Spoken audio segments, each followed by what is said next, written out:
अस्सलाम वालेकुम। हैदर अली के दस्तरखान में बन रही है दाल चावल।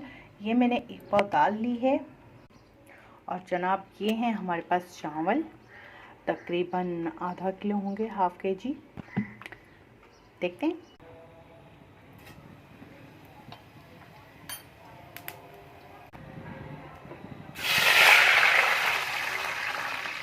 एक चमचा हमने ज़ीरा डाला है और एक प्याला हमने पानी डाल दिया इसके अंदर।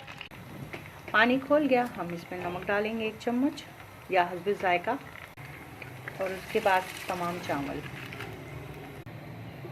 दाल का हमने पानी रख दिया है और 1 चमचा हमने कुटी मिर्चें, 1 बड़ा चम्मच हमने लाल मिर्चें पिसी हुई और आधा चमचा हमने हल्दी डाल दिया है। इसे थोड़ी सी देर खोलना है